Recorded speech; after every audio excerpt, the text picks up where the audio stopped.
오늘은 주식 투자의 원칙 중에 살 때 원칙인 매수 원칙, 또 팔 때 원칙인 매도 원칙에 대해서 알아보도록 하겠습니다. 첫 번째로는 꼭지에 물리는 실수를 하지 말아야입니다. 꼭지에 물린다는 것은 굉장히 고점에서 물리는 거잖아요. 회복하기도 어렵고 굉장히 낭패를 보는 거죠. 자기가 물린 가격을 회복하기 못할 수도 있어요. 아주 고점에 물려버리면. 자, 그래서 성급히 따라가다가 물리기 때문에 이런 꼭지에 물리는 실수를 하는 건데요. 매수하기 전에 먼저 마음을 좀 안정시키고 한 걸음 물러나서 주가를 바라보면 그런 꼭지에 물리는 실수를 조금 방지할 수 있다. 두 번째로는 눌림을 기다려서 매수에 참가하라. 같은 맥락이죠. 조금 뉘앙스는 틀린데요. 주가는 일직선으로 움직이지 않습니다. 항상 상승했다 하락했다 이렇게 파도 타듯이 움직입니다.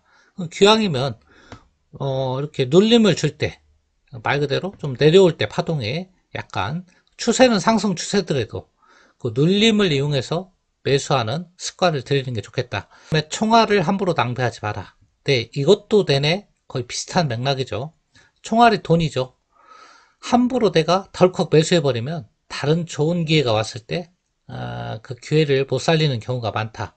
그래서 1, 2, 3번 다 공통적으로 공통적인 맥락은 신중한 매수입니다. 그러면 주식을 팔 때는 어떤 원칙을 지켜야 되는지 매도 원칙도 한번 알아보도록 하겠습니다. 자, 맨 먼저 매도할 때는요. 매도 목표치를 미리 정해라. 왜냐하면 주식을 살 때보다 팔 때가 더 어렵습니다. 여러분 경험해 보셨는지 모르지만 사는 건 쉬워요. 돈만 있으면 사잖아요.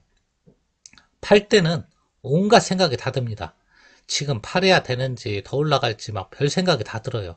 살 때도 들지만 팔 때가 더 어려운 것 같아요. 그래서 욕심도 많이 생기고 특히 팔 때는 올랐을 때도 마찬가지고 떨어졌을 때도 마찬가지고 미리 목표치를 정해두면 이러한 갈등을 조금 우리가 줄일 수 있다. 두 번째로 문제는 이제 직장인 투자자 이런 분들이 있어요.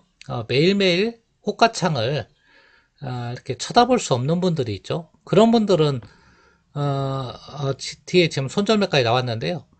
호가창을 매일 볼 수 없는 분들은 매일매일 주문을 던져둬라 그 얘기예요. 무슨 얘기냐면 하루 아침에 출근해서 내가 오늘 가진 종목에 미리 주문을 넣어놔라. 목표 가격에. 내가 만약에 어느 A 종목에 들어갔는데 그날의 목표치 말 그대로 5%다. 5%만 먹겠다. 그러면 미리 5%에 넣어놔라. 체결되든 안 되든.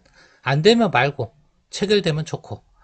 그리고 내가 장기 투자자라 조금 한 15% 20% 목표다. 한 3개월이라면 그러면 15% 20%에 그냥 가격을 넣어놔라. 어떤 때는 정말 좀 호가가 비정상적으로 체결될 때가 있어요. 잠깐 찍고 내려올 때가 있어요. 어떤 주식이 그냥 플러스 보합권에서 움직이다가 한 7, 8% 갑자기 찍고 쏙 내려오는 경우도 있어요. 자, 이런 경우에는 주문을 넣어놨을 때 운 좋게 팔리는 경우도 있거든요. 자, 업무 중에 눈치 보면서 모니터 볼 필요도 없죠. 그냥 자기가 원하는 주문 가격을 매일 아침에 넣어놓는 거예요. 장 시작하기 전에. 그러면 그 다음에는 일하는 거죠, 자기는. 그리고 체결됐으면 좋은 거고 안 됐으면 어차피 내가 목표한 수익률에 도달이 안 돼서 체결이 안 된 거니까 계속 홀딩하고 가는 거죠. 자, 이런 방법도 있으니까요. 직장인 투자자라면 한번 고민해 볼 내용이다 말씀을 드리고, 그 다음에 또 미리 나왔는데 손절매를 반드시 지켜라. 손절매 이게 주식 투자에서 제일 어려운 건데요. 주식 투자는 버는 것보다 잃지 않는다는 자세로 접근해야 된다. 왜 투자하면서 돈 벌 생각을 해야지 안 잃을 생각을 하느냐 이렇게 반문할 수도 있겠지만요. 돈을 잃지 않으면 반드시 벌게 돼 있는 거예요. 잃지 않으면. 자, 그래서 잃지 않는 게 중요하고요. 제가 워런 버핏 얘기도 했죠. 꾸준한 수익이 중요하다 이런 얘기도 했고, 주식 투자는 10번 잘하고 한 2번, 3번 손실이 나면요. 별 소득 없어요, 사실은. 그래서 수익 내기가 굉장히 어렵다는 거예요. 왜 그러냐면 먹을 때는 조금 먹고 당할 때는 크게 당하기 때문에 그런 건데요. 왜 크게 당하냐면 손절매를 못 지키기 때문에 크게 당한다. 여러분들 손절매 정말 어렵죠.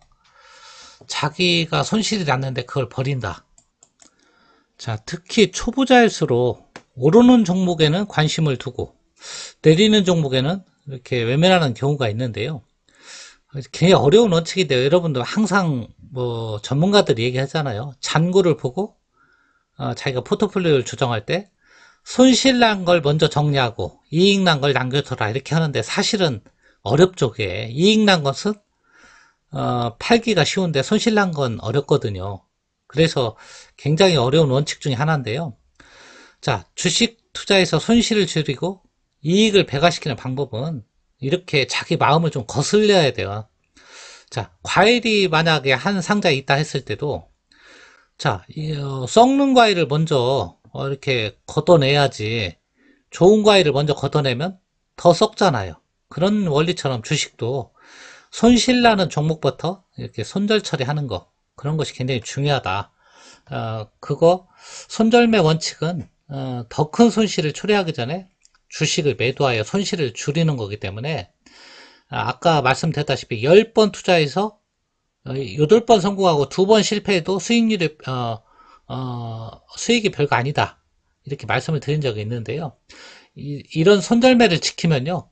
10번 투자해서 2번 손실이 났다 해도 수익이 많이 납니다. 왜냐하면 일정 부분 이상 손실이 나면 내가 이미 손절매를 해서 손실을 줄였기 때문이죠. 자, 굉장히 어려운 원칙이기 때문에 여러분들이 제일 중요하다. 그 말씀을 8대 원칙 중에서는 제일 중요하다. 이렇게 보시면 되겠습니다. 마지막으로 한번 더 알아보면요. 지지점이 무너지면 무조건 팔아라. 이것도 조금 손절매하고 같은 맥락인데요. 조금 틀리죠. 손절매는 손실이 났을 때 파는 거고 내가 이익 나는 종목이더라도 자꾸 주가가 상승할 거 아닙니까? 그러면 계속 지지점이 높아지겠죠. 그죠? 계속 10,000원일 때하고 15,000원일 때하고 이렇게 이평선도 올라가면서 그때 내가 계속 올려놓은 지지점이 있죠. 주가가 올라갈 때마다 그것이 무너지면 팔아야 됩니다. 근데 자꾸 욕심이 생겨서 더 갈 거야, 더 갈 거야 이렇게 생각을 하는데 그런 원칙을 둬야 된다는 얘기예요. 그러니까 주가가 10,000원 했던 게 12,000원 가고 또 13,000원 가고 15,000원 가고 이렇게 계속 추세를 타고 올라갈 때는 계속 지켜보다가 계속 내가 설정한 지지점이 높아지잖아요. 계속 그 선이 무너질 때 그 시점에 대해서는 일단은 너무 깊게 생각 안 하고 좀 파는 것이 중요하다. 굉장히 좋은 원칙이라고 볼 수 있습니다. 자, 살 때는 뭡니까? 신중하고 아까 지금 팔 때는 뭡니까? 조금 과감하죠. 보면 보세요. 과감하잖아요. 목표치 미리 정해놓는다. 이것도 과감한 거예요. 막 팔리는 거니까. 손절매도 과감한 거고 지지점이 무너지는 것도 과감한 거예요. 자, 그래서 주식 투자 원칙 한마디로 정의하면요. 살 때는 신중하고 팔 때는 과감해라.